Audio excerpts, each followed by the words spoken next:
All right, time for our Thursday 49ers update. They took the practice field again, and once again, no Nick Bosa, no Trent Williams out on that field. I wouldn't say that's surprising, but it also does solidify the fact that it's unlikely that we'll see either of those two stars for the 49ers on Sunday when they play the Chicago Bears. Thursday is the busiest practice of the week for the 49ers, and with superstars, they don't necessarily have to be out there on Thursday. We actually have seen it this year, both with Bosa and with Trent Williams. We've seen them play on Sunday after not participating on Thursday, but there still is a very heavy correlation between Thursday participation and Sunday playing. Anyway, we'll keep you up to date on that. Nick Bosa's got the oblique injury. Trent Williams is coming off the ankle injury. We saw Trent Williams in the knee scooter last week, so I did not think that he'd be available as soon as this week. Shanahan, though, has recently said that Trent is fighting to get back this season. He's dealing with personal tragedy off the field, the death of his twins. One died in pregnancy, and then the other was delivered stillborn. Williams' wife, Sandra, revealed that just a couple days ago on Monday. So Trent's obviously been going through tragedy, just like Charvarius Ward on this 49ers roster, on top of the injury that he has been fighting through. The ankle injury has been something that Trent Williams did play through against the Seattle Seahawks, but that probably made it a little bit worse. He then did not play against the Green Bay Packers. November 24th was actually the date of that tragedy, according to what we gathered from what Sandra Williams posted online. So that coincided time-wise with Trent Williams playing through an injury, because the week before is when he gutted through that pregame workout and then did put everything on the line against the Seattle Seahawks. In Nick Bosa's case, the oblique has been an issue since just after the 49ers bye week. And obviously both sides are now the issue because he overcompensated. He tried to play through the injury, actually was playing well, was effective against the Seahawks. And looking back at it, that might have been a delineation point in this 49ers season. I get that there were a lot of warning signs there for the 49ers earlier, losing in week 3 to the Rams, losing to the Cardinals in week 5, both blown leads in the fourth quarter to NFC West opponents. But imagine the position the 49ers would have been in had they found a way to beat the Seattle Seahawks. And at the time of Nick Bosa's injury early in the second half against the Seattle Seahawks just a couple weeks ago, it really did seem that the 49ers were going to win that game. So you look at that and you see the 49ers defense hadn't given up a touchdown. They had 3.3 yards per play allowed. And then after that, they gave up 2 scores, including the Geno Smith close to a walk-off touchdown, 6.1 yards per play allowed, and then a complete collapse of the run defense over the past 2 weeks against Green Bay and Buffalo. Well, you say that the loss of Nick Bosa was a true inflection point in this 49ers season. It really has all tumbled southward after that. This is a bad defense without Nick Bosa, and it's very clearly been a defense performing in the low 20s as far as efficiency goes without him. They weren't great when Bosa was available, but they were upper half of the league. They were at least keeping things together. And had the 49ers been able to squeak out a win against the Seattle Seahawks, they could have afforded the 0-2 road trip to Green Bay and Buffalo. Now, well, it doesn't seem like they could have afforded that 0-2 road trip to Green Bay and Buffalo because it is a 3-game losing streak. The team is 5-7. There are 5 games left to play. Some of the playoff probability simulators have the 49ers at only a 6% chance to make the postseason. So it just seems that the onslaught of on-field, off-field difficulty for the 49ers has piled up, and a lot of that carries back into last season. And very, very few people on the 49ers have performed as their best selves this year, and that includes the coaching staff. And we did a whole show about how Kyle Shanahan has not had the best season, and how that was all last night when we were talking about Brock Purdy. We'll delve into a little bit more of that today. But a lot of the damage that the 49ers have incurred is very visible on the injury report right now. No Bosa, no Trent Williams. Aaron Banks is still in the concussion protocol. So that means that Ben Barch is almost certainly going to get his second start for the 49ers at left guard. And George Odom is out of practice right now with a knee injury. He's one of the 49ers' best special teams players. So that obviously is something to watch as well. Limited participants in practice. Demetrius Flanagan-Foles, the linebacker, Dre Greenlaw, Talanoa Hufanga, and Yetur Gross-Matos with a knee injury. Gross-Matos and Odom, both additions to the practice report after the session today. So something flared up or something happened during today's practice for both George Odom and Yetur Gross-Matos, and those are both listed as knee injuries. As far as activation timelines for Talanoa Hufanga and Dre Greenlaw, that remains to be seen. Kyle Shanahan will share some of that news tomorrow. Maybe we do see Talanoa Hufanga sooner rather than later because that is a wrist injury. It's not a lower body injury. He's got a club on that right wrist at practice. He tore a ligament there shortly after coming back from the ACL. I will say that I think the 49ers can definitely use better safety play right now because the 49ers have had atrocious red zone defense and atrocious run defense. Nick Sorensen, the defensive coordinator today, was asked about the run defense, and he said that it is absolutely unacceptable to give up over 100 yards rushing in a half. And that's happened 2 weeks in a row for the 49ers. I mean, this is 2016 level bad, what we've seen from San Francisco's run defense. And not all of it's on the defensive line. I think they're actually doing some decent things up front. But Jair Brown had a miserable game for the 49ers against Buffalo, and he was missing tackles as well in the game at Green Bay. I know Fred Warner had a rough one in Green Bay, but we can give him a break. He's playing on a fractured ankle. My main point is that all 11 are playing poorly in run defense. There seems to be a lack of communication, a lack of trust. You look at a lot of the tape and areas of the field where the 49ers were flying around to the football as a team in the past. They're not doing that this year. They're losing the perimeter a lot. And I will say that we had already seen an erosion in the run defense last season. They were number 2 in the league under DeMeco Ryans in 2022. And in EPA per play and run defense, they regressed to number 26 last year. And now they're number 28. So Kyle Shanahan, in overseeing this whole team, looks like he's swung and missed when it comes to run defense and his coordinators in 2 straight years at this point. Steve Wilkes wasn't good enough to cut it for Kyle Shanahan, and obviously now Nick Sorensen has a run defense that's even worse. And Sorensen is dealing with no Nick Bosa. I really get it, but that run defense was in the 20s even before Nick Bosa got hurt. That was one of the big flaws that we had talked about all the way back to last season for the 49ers. So they've got to figure out a way to at least slow the bleeding. They may not have the personnel. They may not have time to fully stop the bleeding on run defense. But heading into 2025, I think it's imperative that the 49ers set themselves up for some kind of upward trajectory on run defense because it's only been a downward trajectory over the past 2 seasons. Now, run defense is correlated very much with red zone defense. And the 49ers in the red zone have given up 9 straight touchdowns, which is atrocious. The 49ers are only better than Dallas when it comes to red zone defense in the league right now.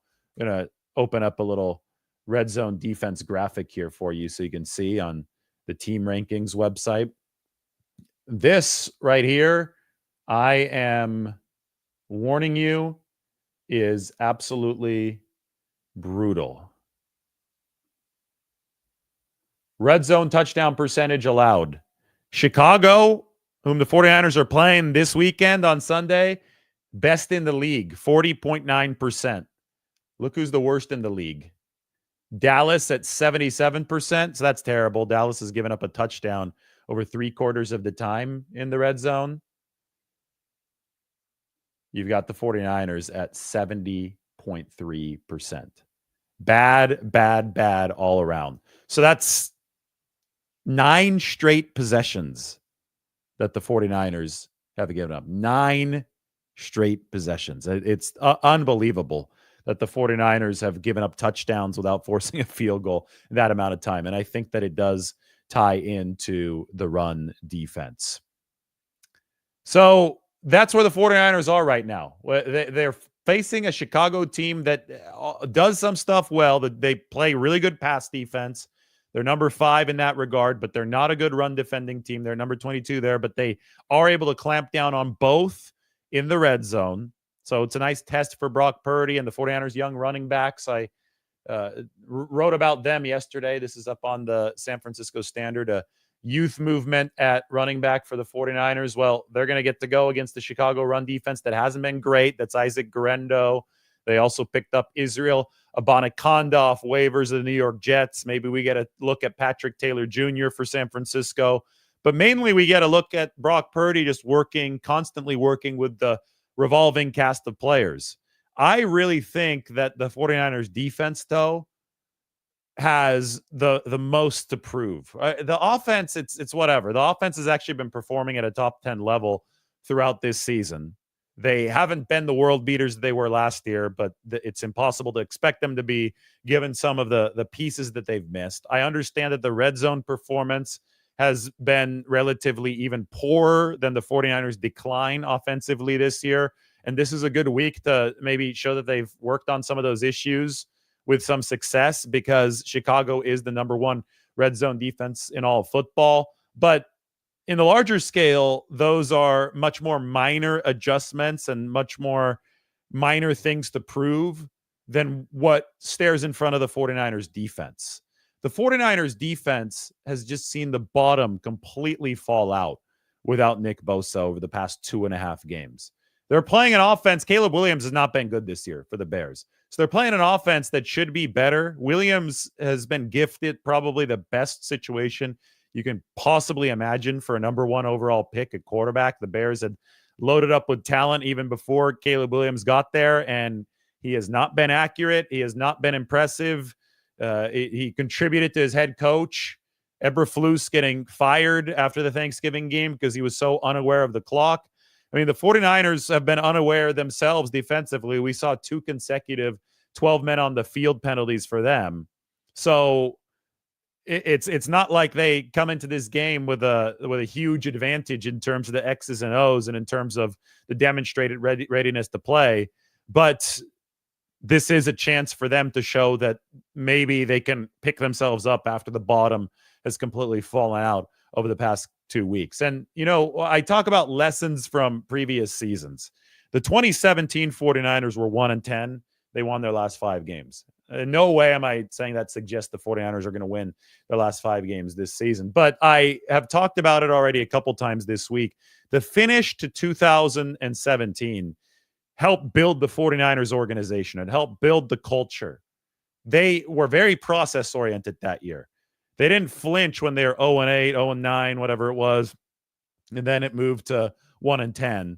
They said, we're just going to keep on working. That was the first year of Kyle Shanahan, first year of John Lynch. They traded for Jimmy Garoppolo after they had dropped to 0-8. I was flying home from Philadelphia when news of the Garoppolo trade came in.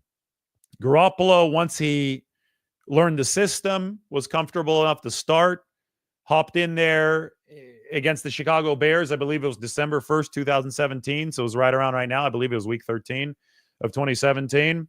And he played sensational football for 5 games, helped spearhead a complete turnaround of the football team. And they went from 1-10 to 6-10. That energy definitely carried over. They did struggle in 2018, but it was because Garoppolo got hurt. That was the main reason.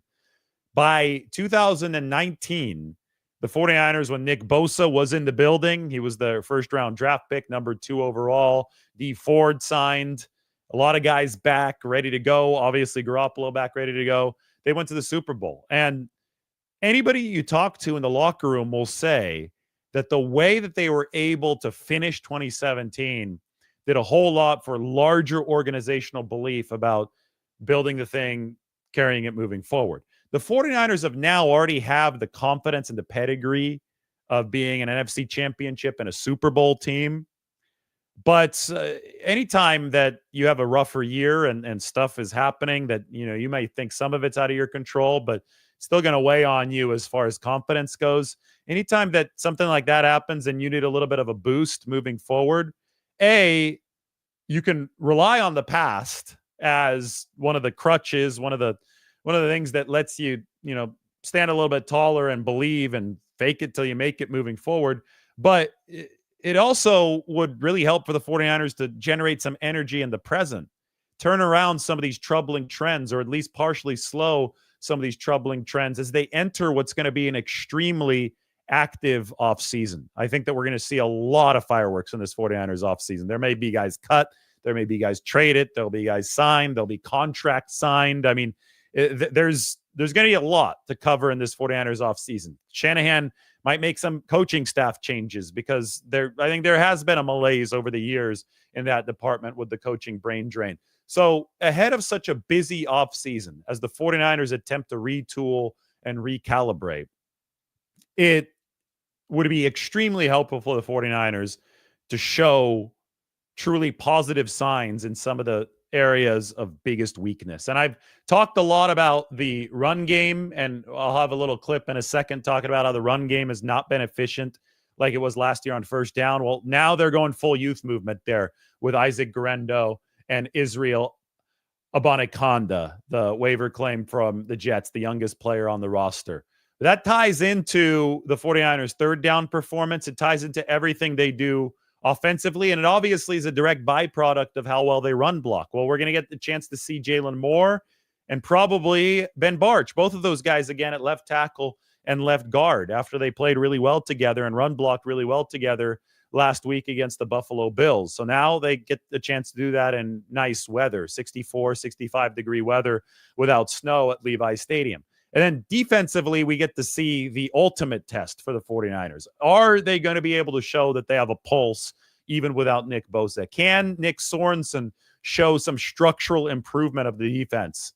Because if you don't have the horses to get after the quarterback, you've got to manufacture it.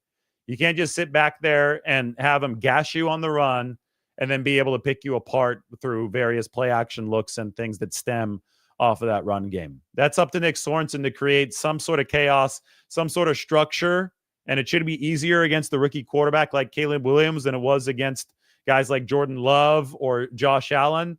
But you've got to create some kind of structure, some kind of attack plan that is able to maximize the talent on the field, even if that talent is not great. And I get it. Before the 49ers had Nick Bosa in 2018, they really struggled as a defense. It was the 28, 29 defense in the league, but they were never as bad against the run as they have been over the past 2 weeks. And that's really, really alarming for the 49ers. For a cultural momentum cause, from that standpoint, I think it's really important that the 49ers are able to generate some positive momentum on the defensive front moving forward. It's time for a Brock Purdy reality check, which is also our 49ers tsunami update. This is a 49ers tsunami update. We'll talk Brock Purdy. We'll talk Kyle Shanahan, first down efficiency, how the 49ers can set the table for 2025. But first, I can tell you about the time just a few minutes ago that I was in the San Francisco Bay. Somebody here on the shore said an earthquake of over 7, maybe 7.5 on the Richter scale has hit off the coast of Eureka, and a tsunami might hit the Bay Area by 12:10 p.m. Everybody moved to higher ground. So I did move to higher ground, but I've now ventured back because 12:10 p.m. has come and passed, and hopefully we're safe here in San Francisco. There may still be some surge out at Ocean Beach, but water remains calm here at Aquatic Park in the Bay. Anyway, Brock Purdy, Kyle Shanahan. Yesterday, I gave the very simple truth. Purdy has only dropped to number 7 QBR this year, number 5 in adjusted EPA. Any sophisticated stat that you look at, this guy is still a top 5 to 7 performer in the league. So we have a demonstrated ceiling for Brock Purdy. It's number 1 in the NFL. Last year and in 2022, combined the sample for both, he was the most efficient quarterback in football in conjunction with Kyle Shanahan and what the 49ers were doing. And a lot of people said, well, he's got the Avengers. He's got Kyle Shanahan. Well, guess what? This year, Brock Purdy doesn't have the Avengers. Guys are getting hurt left and right. And he doesn't have the best version of Kyle Shanahan. We have data to demonstrate that. And he still is ranked either number 5 in adjusted EPA or number 7 in QBR. So we have now seen the demonstrated performance floor, the ceiling at number 1, the floor at number 7.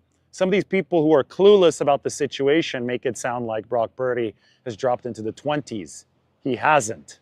And there's even the argument to be made that he's done some more impressive stuff this year, given the fact that the situation has been more difficult for the 49ers.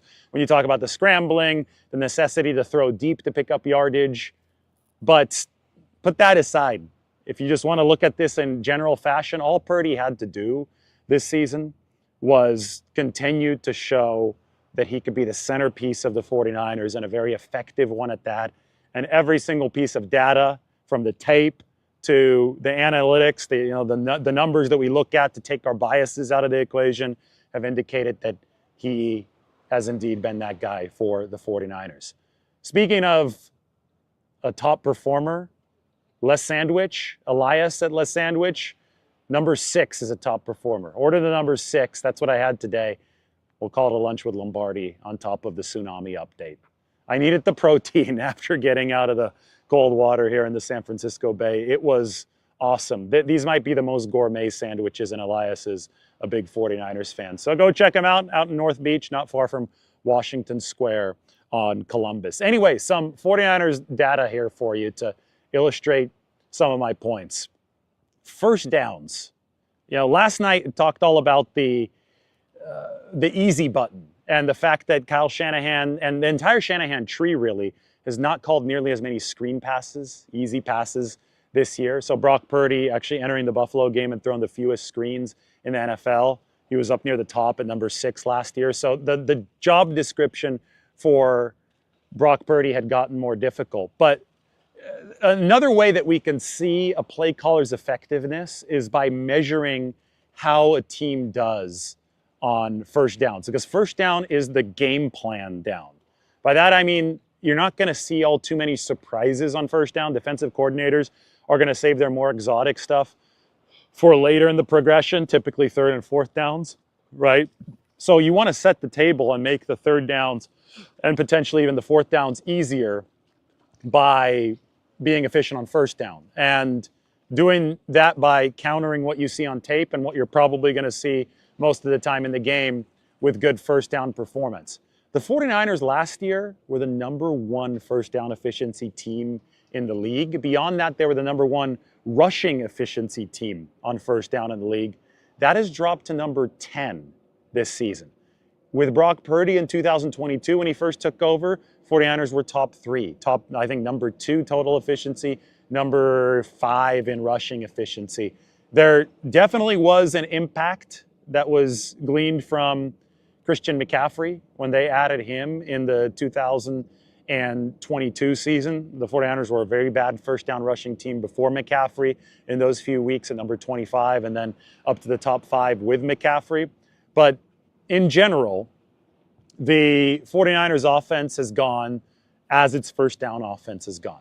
And the first down offense this season, due to both personnel shortages, and I think that the fact that Kyle Shanahan just has not been his old self. I think that, again, the entire coaching tree is in this chess match, and they've got to make a counter move right now because the efficiency and the play caller ratings haven't been as good. The 49ers just have not produced the way that they've needed to on first down, and that has made the job much, much harder for everybody, especially Brock Purdy, on second and third downs. But every single isolated stat that we look at of Brock Purdy indicates that this is a very similar guy, if not a better player, because of the scrambling that he's added. But that goes back to last season. That goes back to the Packers game in the playoffs and the NFC Championship game against Detroit. Anyway, when you look at down efficiency, remember that the 49ers run on first down, if Kyle Shanahan has his way, if things are running the way that he wants them to, more than any other team in the league. Maybe there might be one team every year that runs a little bit more on first down than the 49ers, but in general, their first down run rate has been significantly higher than the rest of football. And Kyle Shanahan uses the run as the structural support for the rest of the offense. So whatever the 49ers are able to develop efficiency-wise from the run on first down is then used, and not just efficiency-wise, schematically too, that's used as a basis for what they run on later downs. They run play-action pass, which has also been down this year for the 49ers. but they run play action pass off of that. They run a whole bunch of other aerial concepts off of the running concepts on first down. Sometimes defenses stack the box. The 49ers have to pass to set up the run, but ultimately the run game is at the center of what the 49ers do. And if their game plan runs are not as efficient as they were in the past, and we saw this problem in 2022 because they didn't have the running backs to execute what they needed to do, and then Christian McCaffrey came in and fixed that. This season, obviously, they haven't had McCaffrey, and they've had other injuries at that position, and I think that teams in general, even the Deebo Samuel thing is not working this year. I think teams in general are more ready for it. So if the 49ers are unable to execute those game plan schemed runs, the rest of the offense is going to face a much tougher uphill battle. So it's just another part of the data set that shows us that things have just gotten harder, much, much harder for Purdy and company. And any offense is going to be reliant on quarterback, play caller, and talent to generate results. And the 49ers just have not been as good in the play caller department and in the talent department this year to reasonably expect the QB to remain at number one. I mean, we saw historically good offense last year that was compared to the greatest show on turf from Brock Purdy and company. Historically good quarterback year. He was up there with the best seasons of Peyton Manning and Aaron Rodgers in adjusted net yards per attempt. Obviously, that's dipped, but football is a team sport, and it is very, very important to look at the different variables surrounding him to see how the 49ers might be able to fix this. And first down run efficiency, it's got to come back. It's got to be back up in the top 5 for the 49ers to execute the offense the way that they want it to. And I think it's going to take some good self-evaluation from Kyle Shanahan, not only over the offseason, but starting right now, so the 49ers can get back into position to be as dominant as they were in the past. All right, 49ers tsunami warning. Here we are, San Francisco, still intact along the coastline. Dolphin Club, that's the pier. There's the old Eureka, a couple nice boats, and of course the Golden Gate in the background. Stay safe out there. Watch it. If there's a tsunami, make sure you know how to swim, but it's probably better to get to high ground. Yeah, definitely better to get to high ground. Anyway, the reality check is that Brock Purdy has been good again in 2024. And if you don't like the sound of that, then I'm not sorry, but you're wrong. And it is absolutely absurd to see people commenting online saying, oh, they should have kept Trey Lance. Trey Lance was terrible.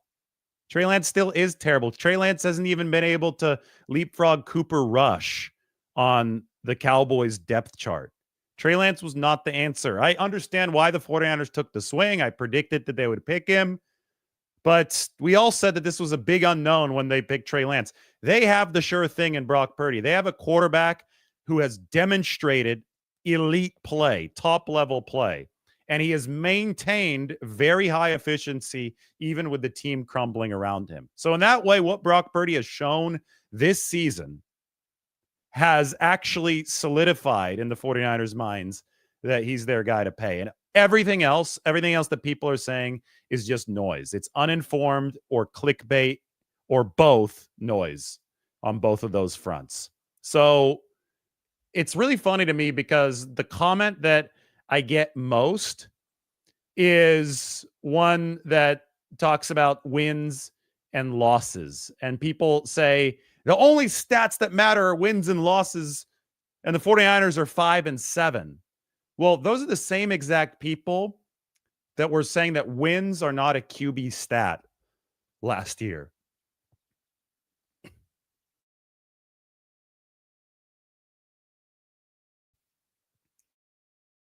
So let that sink in. We've got people actively moving the goalposts at every single juncture of this Brock Purdy conversation because they don't want to be wrong, even though they've already been wrong at every single step of it. So that's the thought that I'll leave you with. This episode has been brought to you by Public Rec. Public Rec, they're the ones that sent me the Game Changer pants. You can go to publicrec.com, use the code Lombardi to get these Game Changer pants. They truly are game changers. Stop suffering in regular pants and give the gift of comfort this holiday season. For a limited time only, our listeners get 20% off when you use the code Lombardi at checkout. That's 20% off with the code Lombardi at publicrec.com. After you purchase, they'll ask you where you heard about them. Please support our show and tell them we sent you. Give yourself or someone you love the gift of comfort this holiday. Everybody, thanks for watching. Enjoy the big game tonight. That's going to be fun. I can't wait to watch Lions-Packers. We'll do a show after Lions-Packers to break down everything that happened. We'll see you soon.